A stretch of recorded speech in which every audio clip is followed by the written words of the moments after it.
Hey everybody, welcome back to History Student Reacts. Today we'll be watching Justinian and Theodora Part 11, The Emperor Who Never Sleeps, by Extra History.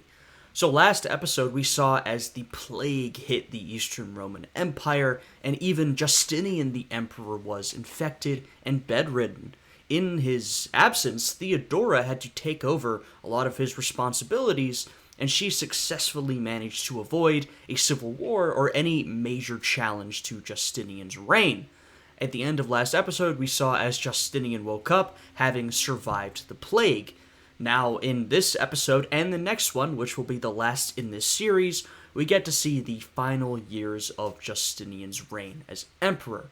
Now, before we get into this episode, I'd appreciate it if you guys would leave a like, subscribe, and check out my Patreon, which is linked down below. Now, with all of that out of the way, let's jump right into this reaction.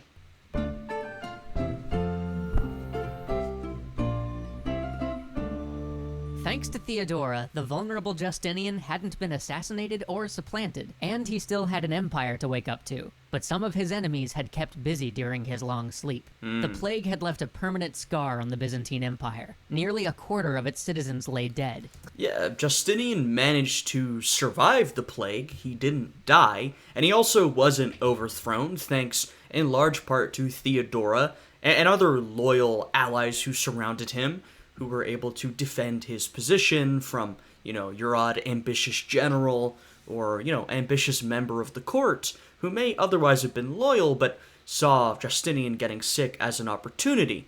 He managed to avoid the worst consequences for his rule, but the empire was still in a pretty tragic state. About a quarter of the population gone, the economy in ruins, a massive scar upon the Roman psyche. The empire, the people of the empire had been through a lot, and though Justinian had managed to retain his position, now he had to deal with, the plague itself and the aftermath of the plague. Crops had failed, trade had ground to a halt, and imperial revenues simply hadn't come in. The short-term consequences of this were apparent to anybody who saw the mass graves, but the long-term effects ran still deeper. In Italy, the Gothic tribes had rebelled. Having felt cheated by Belisarius' betrayal and unhappy with Roman rule, the tribes seized the opportunity to rearm and prepare for war, as plague gripped and weakened the hobbled empire. The signs had been obvious, and yet the Byzantines had done nothing. The Gothic leadership had even squabbled and fought, leaving them vulnerable and weak, and yet the Byzantines had done nothing. Why? Because they had been even more divided. Yeah, there's only so much you can respond to. We've talked about this throughout this series. When you're running such a big, powerful empire, you gotta put out a lot of fires at once, and you can end up very stretched thin. So, the campaigns to retake Roman Africa and Roman Italy were extremely ambitious in the first place. Of course, Justinian had the resources to do those things, but those resources had to come from somewhere. And when Justinian had the Persians coming in from the east, making an incursion into Roman territory, he couldn't effectively respond, and he had to draw his men and resources back from Italy. He had to bring Belisarius and his soldiers back. He wasn't able to do everything at once. So, the Romans have been distracted by the Persians in the east, and now very occupied by this plague that has killed such a big chunk of the population. They're not going to be able to, at least as effectively, respond to, disorder in the West. And we saw how difficult it was to reconquer, especially Italy. There was a lot of disorder, there were a lot of problems and challenges along the way. It was pretty clear, even when a lot of that territory was reconquered, that it wouldn't stay pacified forever, and probably wouldn't stay pacified for a long time. We know this because we're looking back at the past, but I think even if you were there in the moment, you would have known that, alright, there's going to be more problems we have to deal with, so that's going to take more and more resources devoted to Italy and taken from other places. You've got this very risky, dangerous, challenging balancing act. You can only afford to take so many resources away from, your imperial heartland of Constantinople and the Balkans and Anatolia. If you take too many resources, you're going to start facing some serious issues. especially if it's to reconquer territory that you didn't possess. You didn't have to deal with Italy before this. Now, that wasn't a great situation because that's territory they had lost in the past, but by bringing it back in, well, that's more resources and manpower you have to spend. I'm not saying that it was a horrible idea or that, it's impossible to conquer new territory as an empire. Of course that's not true, right? Because you conquer new territory, you bring in more resources and more manpower, you add to the economy, right? But sometimes when you take new territory, you bring in more problems than solutions. The attention of imperial court had been entirely on the east, first on the Persians and then on the plague, and so there'd been little direct oversight of Italy. Meanwhile, the question of overall command had never been settled, and so instead, dozens of Byzantine commanders operated quasi-independently across the Italian peninsula. This all meant that when the Goths had finally settled their differences and come together under a man named Totila, Italy was ripe for the conquest. As the Gothic forces swept south... Yeah, well, it's not like we left Italy on the best note. We had the whole rigmarole with Belisarius, and Justinian called him back. Belisarius basically said, now wait a minute, why don't you let me stay and conquer? And then he was offered the crown, which he technically accepted, but then didn't go through with it. So, Justinian wasn't super thrilled with all of that, and that also, as we saw, didn't leave a great impression on some of the Goths, who had actually wanted to give Belisarius the crown, and then he had tricked them. So, like I said, not leaving it on a great note. The towns, which were under-garrisoned and frustrated by high Byzantine taxes, threw open their doors. And when the Romans tried to retaliate, it only ended in disaster. In one famous attempt, the Byzantine forces had actually got someone to betray one of the Ostrogothic strongholds at Verona, and while a force of 100 men snuck inside and threw open the gates, the 11 commanders of the Byzantine army assembled outside bickered about how to split the loot from the town, and so caught up were they in this argument that no one ever actually ordered their army to go through the now open gates. Come on. Before the commanders were done infighting, the Ostrogoths had re-seized the gate, and the Roman force trapped inside had to leap over the city wall in an attempt to escape.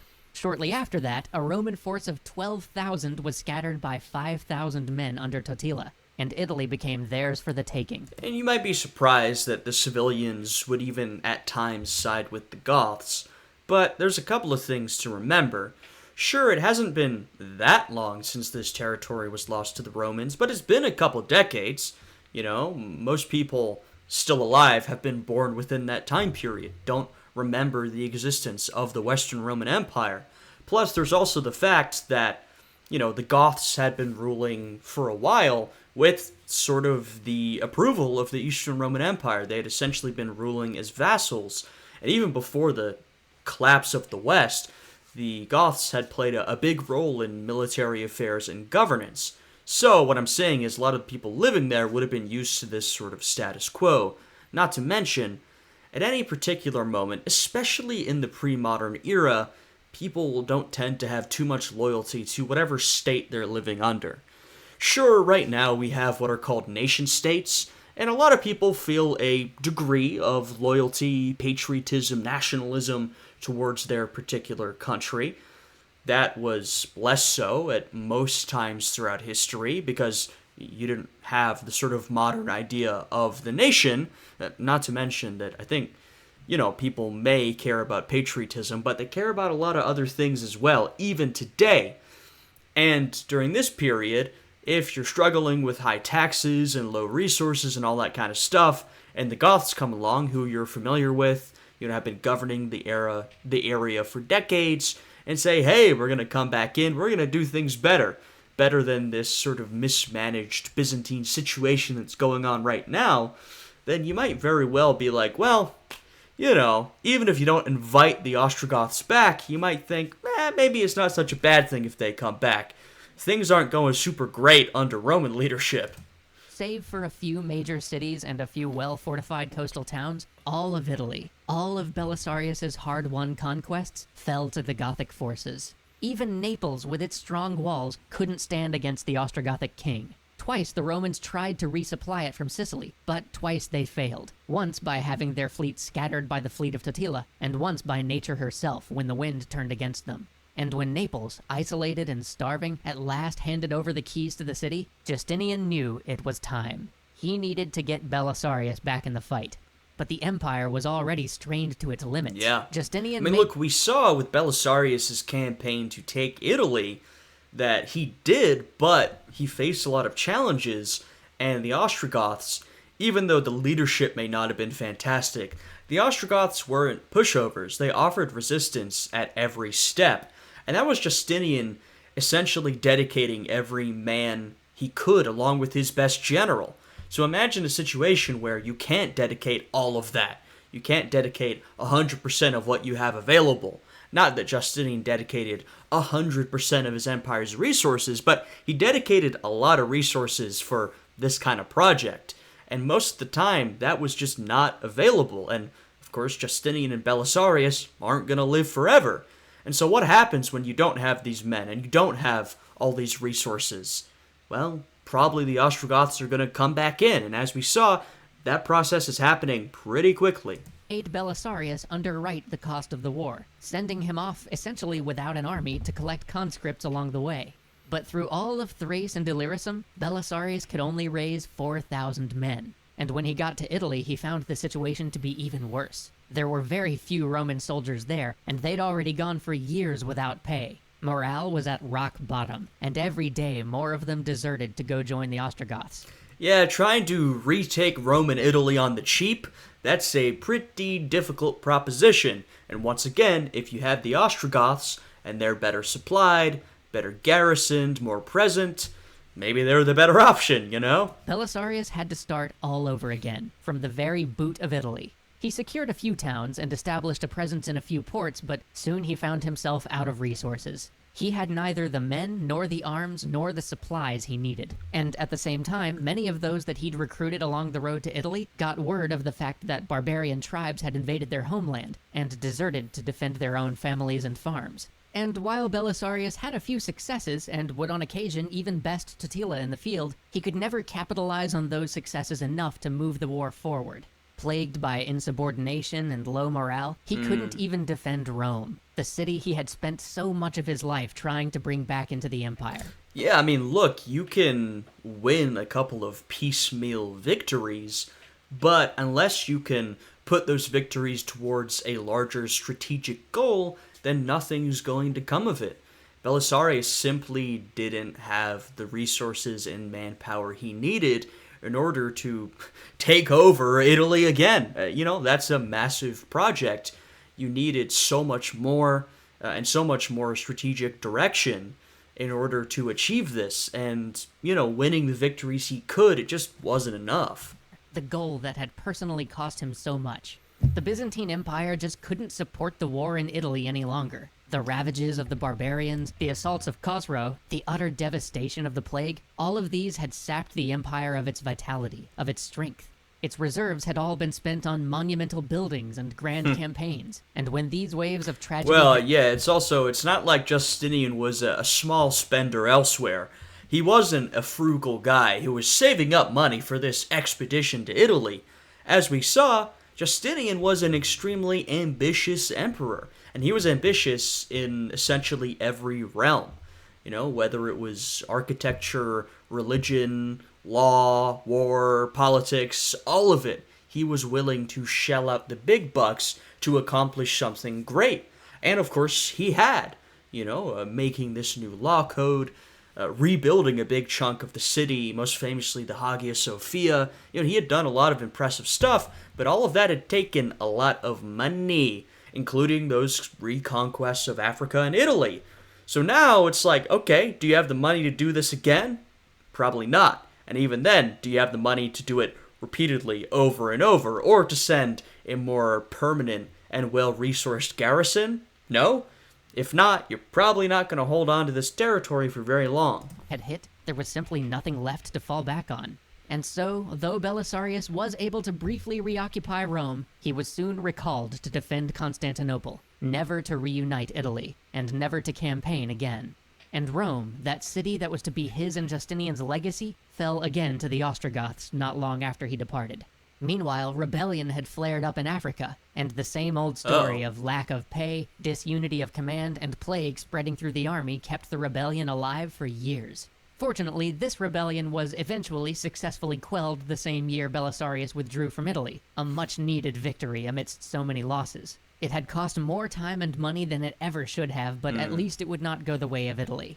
Then, in 548, Theodora died of cancer. Damn. Justinian wept at her casket, the indomitable emperor in tears for all to see. He would not marry again, even though he lacked an heir. Yeah, and they were quite the power couple. I mean, it's been pretty obvious throughout the series, which Extra History has decided to title Justinian and Theodora. They were clearly a pair that was suited for each other, both very ambitious, both who had really worked their way up from the bottom to the top, as high as you could get in the political hierarchy of the Roman Empire. They were both, dedicated to their goals, were willing to do what it take, even if that included some morally, some would say reprehensible behavior, or even just morally gray behavior, and when Justinian was out with the plague, Theodora stepped up, took over a lot of his responsibilities and made sure that their position was secure. So, like I said, quite a power couple, and now she was gone. I imagine that was quite a blow emotionally to Justinian. Also would have been a blow, politically. She was a good partner in a lot of the things he tried to do. She was particularly involved in certain arenas. I think she had quite the interest in religion. But in a lot of things, she was his partner. And of course, she certainly had her own influence over Justinian, pushing him one way or the other. And now all that influence was gone. He chose to name his nephew-in-law as his successor, rather than betray her memory. But even as she had neared her death, the entire time he never forgot his empire. After so many failures and setbacks, many others would have just sunk into dejection and let the empire rot. But never Justinian. Say what you will about him, but Justinian never once abandoned what he thought to be his duty. He worked to slowly put the pieces back together with the same tireless spirit he had applied in the glorious days after the Nika revolts, but perhaps without the same joy. He continued the war in Lazica, but prevented the conflict from turning into an all-out war between the Byzantines and the Persians. He tried to reorganize the defenses to put up some resistance to the ever-mounting barbarian raids from the north. He began to get the Byzantine economy moving again, and though it was often complained about, he re-established a system of taxation to slowly fill the imperial treasury, and to pay for all the armies he needed to protect an empire assailed on all sides. Yeah, I mean, you gotta get that money somehow. Justinian spent a lot, you need to get that money back. That requires, at this point, an effective tax system. There was a time when, a Roman Empire, a Roman Republic, and then a Roman Empire on the rise would pay for a lot of things by conquest. Conquer new territory, bring a bunch of loot back, and you can pay the soldiers and, pay what otherwise would take taxes. But, this is a long, long way away from that. As the Roman Empire became bigger, more established, there was less territory to be taken, an effective tax system became more and more necessary, and that's the position we're in at this point. Justinian needs that effective tax system in order to run his state. And though the weight of the world could be seen on him after Theodora's death, though he had perhaps lost some of the fire he once possessed, and no longer found as much joy in his old passions, he did undertake one last great project, a project that had been most dear to Theodora. It would perhaps be the greatest he ever embarked on, and it would perhaps be his greatest failure. One last time, Justinian attempted to Like I said, Theodora had a particular interest in religion, and, religion's a tricky thing. heal the split in the church that had plagued his empire. A split that would do more damage to the empire than barbarian raids or Persian kings, one which would last for centuries. If we talk more about Byzantium in future series, this split is gonna keep coming up. Yeah, I mean, of course, at this point, we're not talking about the official East-West split, but there was basically a split from very early on that would become official eventually. From the beginning of Christianity, there were disagreements over how Scripture should be interpreted, and especially after Christianity became the religion of the Roman Empire, that became a bigger and bigger problem, because now not only was it about, religious interpretation, but it was about politics and empire and power. And, that was the case, like I said, basically from the beginning, and would continue to be the case until the actual official split happened. But we're not even there yet, and there's already quite a distance between the East and the West on the topic of religion. Now, when most of us think about splits in Christianity, we usually think about the split between Protestant and Catholic. But this divide was just as bitter and ran just as deep. This was the divide between the Monophysites and the Orthodox. It was a problem that Justinian had studied for years. Theodora had been Monophysite. He himself was Orthodox. Their reign was supposed to be a symbol of unity, and yet the divide had persisted. Yeah, and there was that divide East and West, but there was also divides within the empire, within the East. There were a lot of different sects, different beliefs. I couldn't really get into it now. One, because it's so much more complicated than I can wrap my head around. Two, because it would take us absolute hours to go through, even close to all of the religious disputes of the Roman Empire, or even this period of the Roman Empire. They were plentiful. He had many times tried to find solutions, but nothing had ever stuck. But he had one final grand idea. The church was split concerning a complex theological question over the singular or dual nature of Christ. But in practicality, it really came down to whether one accepted or refused the decisions of the Council of Chalcedon, where the dual nature of Christ had become orthodoxy. Justinian thought that he'd found a clever solution in the fact that the three strongest voices supporting that dual nature view also came from the now considered heretical Nestorian branch of Christianity. So, if he could just get everybody to condemn those guys, they could serve as scapegoats for the problem. Monophysites could accept Chalcedon, and everybody could move on. He had made this proclamation in the year 543, while Theodora was still alive, but he would fight to get the leaders of the church to sign on for the rest of his life. He worked to see that the Pope, who was staying with him during a period where he was exiled from Rome, because it was in Ostrogothic hands, endorsed his view. The Pope eventually gave in and agreed, though with great reluctance, because he knew exactly what it would mean to his followers in Italy. Yeah, well, there's an interesting relationship between the Roman Empire, the emperor, and the church, right? So over time, what we'll see that will contribute to the East-West split is the Pope would become more and more sort of independent, because the Pope became further separated from the Eastern Roman Empire. Now, of course, the Pope at various times would be subject to the whims of whatever state was, controlling the territory he was in. Until, when we get to... we're sort of at the end of antiquity heading into the Middle Ages here. When we fast forward a bit through the Middle Ages, of course, the Pope and the Western Church becomes quite a political force of its own, especially with the Holy Roman Empire. And then you have that relationship between the Holy Roman Emperor and the Church that sort of went back and forth at times. Sometimes the Holy Roman Emperor would have a stranglehold on power. At times it'd be more of a partnership, and at times the Pope himself was a very powerful figure. Now, at this point, the Eastern Roman Emperor can still maintain some degree of influence over the Pope, and of course, the Patriarch and what would become the Eastern Church is right there in Constantinople. And so the emperor had a lot of influence over the Patriarch, though not absolute influence, right? There could be disagreement between the two, and especially if the Patriarch had support among a powerful group of nobility or support among the people, that could cause an issue for the emperor. But the emperor did definitely have a lot of influence over the Patriarch. The relationship between the state and the church was very close in the East.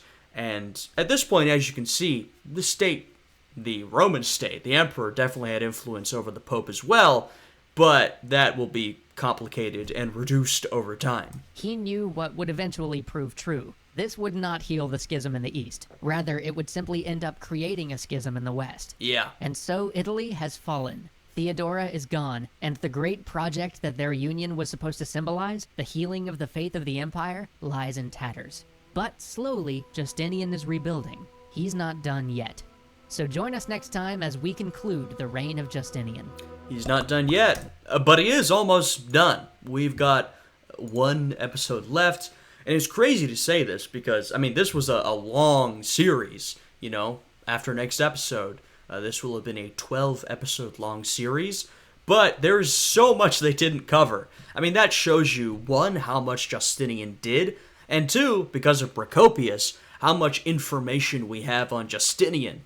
I talked about this before. Of course, when you're primarily drawing information from one historian, that does cause a lot of problems, in regard to bias and reliability. So there's issues there. But it is true that because of Procopius, we have so much more information on Justinian than a lot of other Eastern Roman emperors. And so we have so much on all the things he did that this series could honestly be a lot longer. But I'm pretty happy with the length it has been, because it's already been a pretty long one. And next week we'll get to the last episode. So yeah, if you guys enjoyed this one, I'd appreciate it if you'd leave a like, subscribe, and check out my Patreon. It is linked down below. And with all of that out of the way, I hope you guys are all having a good day today, and I'll see you all again next time. Goodbye.